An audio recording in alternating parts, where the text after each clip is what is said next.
pada hari ini saya PLT Kepala Dinas Lingkungan Hidup dan Hutan Provinsi Bengkulu sempat bersamai teman-teman dari KKMD Provinsi Bengkulu ingin melakukan studi biru terhadap teman-teman yang ada di Semarang dalam rangka pelaksanaan KKMD di Provinsi Jawa Tengah.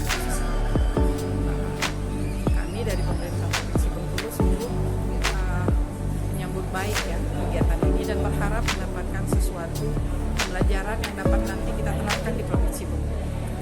Baik, terima kasih. Hari ini kami bersama dengan rombongan tim dari beberapa instansi dari Dinas Lingkungan Hidup dan Kehutanan Provinsi Bengkulu, ada BPDAS, Ketaun, teman-teman juga dari akademisi dan juga dari NGO atau LSM pegiat mangrove sedanglah perjalanan ke Semarang. Kami akan mengikuti studi banding untuk melihat bagaimana kegiatan kelompok kerja mangrove di Provinsi Jawa Tengah, dan kemudian nanti akan ada kunjungan juga set visit ke lokasi pengelolaan mangrove mereka yang insya Allah mungkin nanti kita akan banyak belajar dari mereka, kesuksesan mereka dalam mengelola mangrove baik secara ekologis dan juga secara sosial ekonomi untuk masyarakat.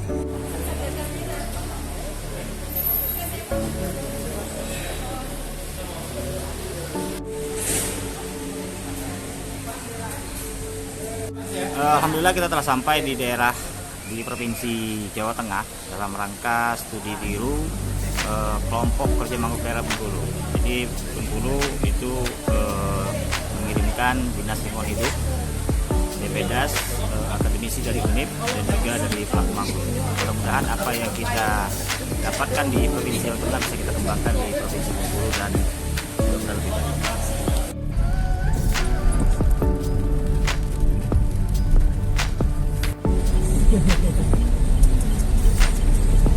Eden nggak berani lewat.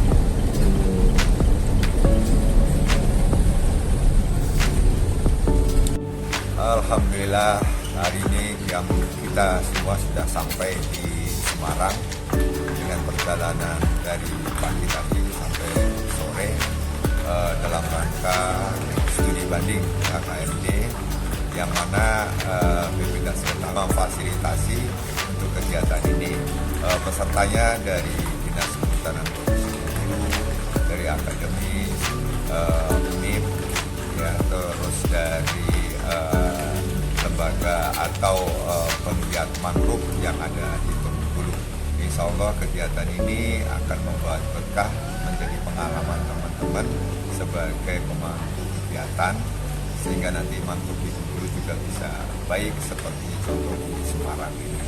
Terima kasih. Pagi ini kita menuju kantor pemerintah provinsi Daerah Semarang. Hari ini kita akan melakukan audiensi dengan kelompok kerja mangrove Provinsi Jawa Tengah.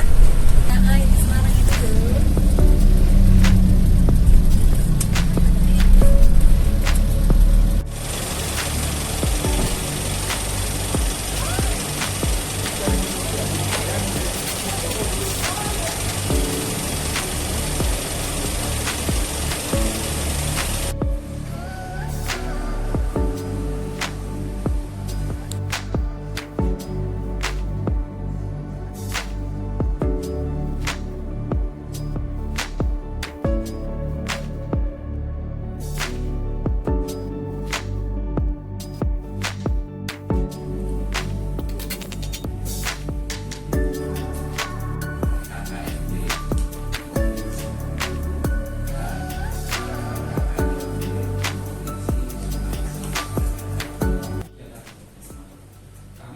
Yang paling banyak di pesisir selatan di barat Bengkulu itu Tanjung Pantai itu adalah BWA dan kemudian di APR. Tapi ada juga yang paling luas di Pulau Endah. Tahu dulu saya tidak menyalahkan para pengambil kebijakan, tetapi saya yakin dulu juga arahnya bagaimana mesejahterakan masyarakat, membuka lapangan pekerjaan, dan akses paling gampang kalau kita mau ekspor, maka pembangunannya ada di garis pantai. Maka untuk mendukung itu seluruh kegiatan ekonomi pasti pemerintah. Omongan Pak Dada.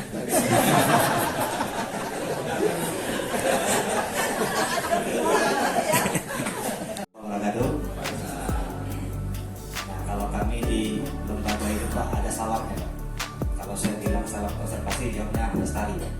Salam konservasi. Ya, lebih semangat. Terima kasih.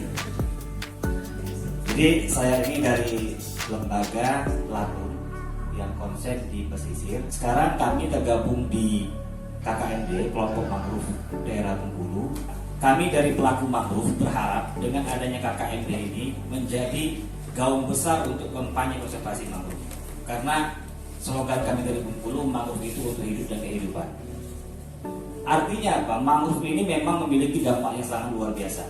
Nah, ketakutan kita apa? Ketakutan kita apabila ke depan, tahun-tahun ke depan, terjadi perambahan besar-besaran, terjadi perubahan hutan mangrove menjadi hutan tanaman industri. Dan kami juga sudah banyak juga penelitian cadangan karbon gitu selama ini dilakukan juga, dan itu yang baru kami lakukan di Badan Kampus. Jadi tentunya dengan KKND itu akan lebih banyak. Rafflesia ya.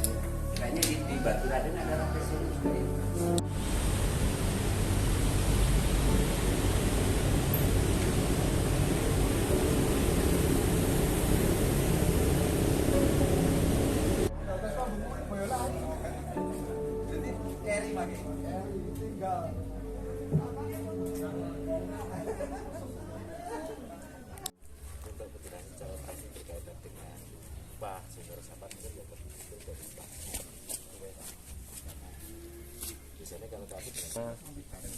Saya mewakili dari CDK 3 Semarang.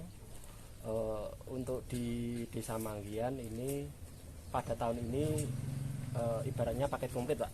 Jadi di sini ada IPA 14 unit, terus sumber resapan 14 unit, terus ada juga yang dari UGM, dan ada juga dam penahan yang bisa deket di sana untuk melihat, terus ada juga KBR.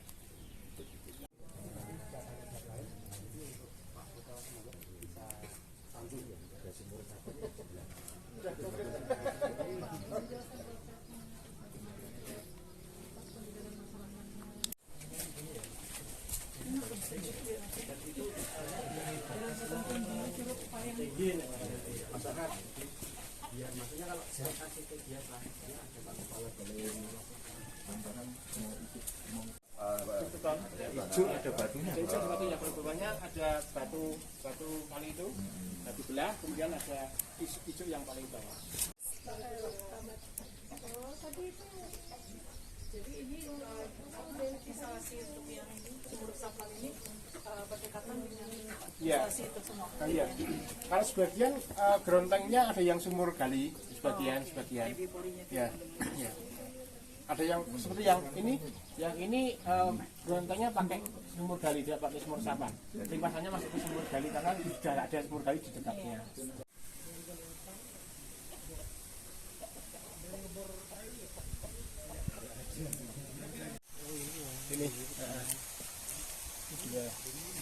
Ini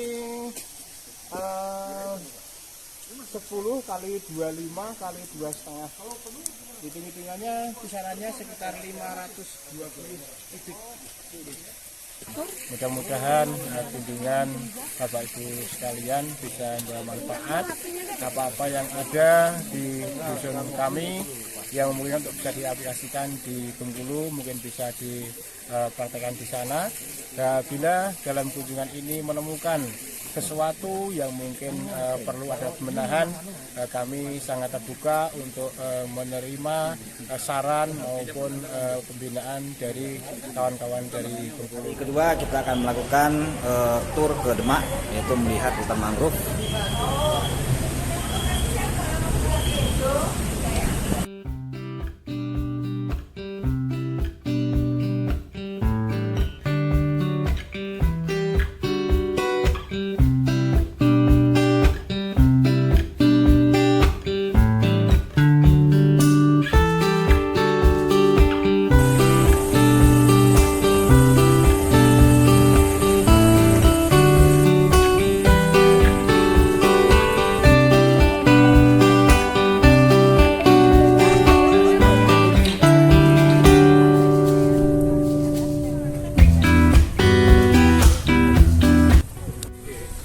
Kita berada di desa Timbul Sloko, jadi desa yang berada di bisa dibilang tengah-tengah hutan mangrove, dan desa ini mengalami penurunan daratan 1 tahun itu mengalami penurunan 2 cm. Jadi bisa disimpulkan bahwa selama 10 tahun daratan yang ada di desa Timbul Sloko ini mengalami penurunan sekitar 2 meter. Rumah yang turun ini atap rumah dulu ketinggian 4 meter, sekarang sudah berada pas di posisi kepala.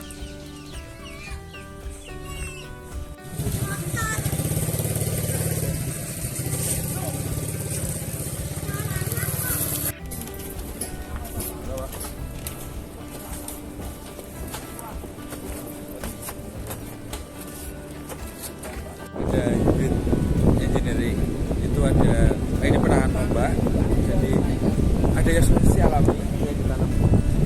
Kalau ini penelitiannya cepat, tujuannya jadi pertama, kalau perlakuannya tidak ditanam dengan menahan sedimen dan menahan ombak,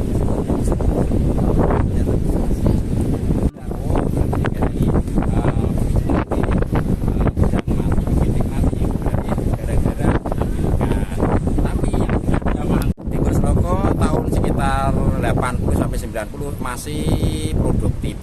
Kanan kiri pemukiman, sawah sama tegalan, terus yang sebelah sana termasuk yang ujung itu termasuk baru ada tambak. Dulunya subur kaya raya, dengan adanya abrasi mungkin reklamasi dari pelabuhan, akhirnya tanah Timbul Sloko seperti ini masih penurunan. Tapi walaupun penurunan ini warga tetap antusias nggak mau pindah dari Timbul Sloko. Masalahnya mata pencarian yang kalau pindah tidak tertentu. Tapi kalau masih di sini, insya Allah warga Timbul Sloko bisa nelayan, dia cari udang, bisa cari ikan lewat manapun saja. Rencana ke depan Pak terkait program rehabilitasi mangrove seperti apa di sini? Rencananya memang kehendak saya sejak dulu Timbul Sloko harus bisa menjadi daerah wisata mangrove. Masalahnya kalau memang bisa menjadi wisata mangrove, nanti bisa menambah income untuk warga Timbul Sloko. Masih bagus ya, air-air ini ya gitu ya. Ini tim dari kita Bengkulu KKMD sudah sampai ke desa Timbul Sloko, di mana di sini melihat alamnya sudah begitu besar, dan yang lebih menyedihkan lagi bahwa rumah-rumah penduduk itu sudah setengah yang tenggelam. Ini akibat kerusakan alam yang dilakukan selama ini. Jadi kita dari Bengkulu sangat bersyukur alam-alam yang masih bagus, sehingga nanti semua stakeholder yang ada di Bengkulu dengan pengalaman seperti ini kita akan sampaikan bahwa kerusakan alam ini, lingkungan ini akan mengakibatkan yang fatal sampai ke anak cucu kita. Mudah-mudahan dengan pengalaman ini kita memberikan informasi terutama kepada pegiat-pegiat mangrove yang ada di Bengkulu. Inilah kita manfaat membawa teman-teman ke sini untuk melihat, menyaksikan bahwa akibat dari kerusakan manusia terhadap lingkungannya akan terjadi seperti ini. Bentuknya langsung ke pemerintah daerah Langsung ke kelompok. langsung kelompok aktivitasnya. Ya. Pak Ketua kelompok. Ketua kelompoknya ini. Itu tadi. Ya. Ada berapa kelompok di desa? Satu desa satu. Satu desa satu. Ini berapa desa jadi yang di cover sama? Banyak desa satu. Sampaikan permohonan maaf Pak Kadis, kami dari kelompok kerja mangrove daerah Provinsi Jawa Tengah dapat kunjungan dari KKMD Provinsi Bengkulu dan Sulawesi Tenggara. Kemarin kami sampaikan bahwa sudah ada audiensi dengan KKMD Provinsi di Assalamualaikum warahmatullahi wabarakatuh. Kami dari tim KKMD Provinsi Bengkulu mewakili dari Dinas Lingkungan Hidup dan Kehutanan. Pada siang hari ini kita melakukan kunjungan hari kedua Timbul Sloko, Kecamatan Cipayung, Kabupaten Demak. Di sini di hari kedua ini kita bisa melihat abrasi akibat air laut, jadi timbunan rumah sampai tenggelam. Jadi kami berharap untuk di Provinsi Bengkulu kejadian ini bisa kita antisipasi dengan kita sama-sama dengan dinas terkait, dengan OPD terkait dan instansi BPDAS bisa lebih masif dalam untuk menanam mangrove di wilayah Provinsi Bengkulu.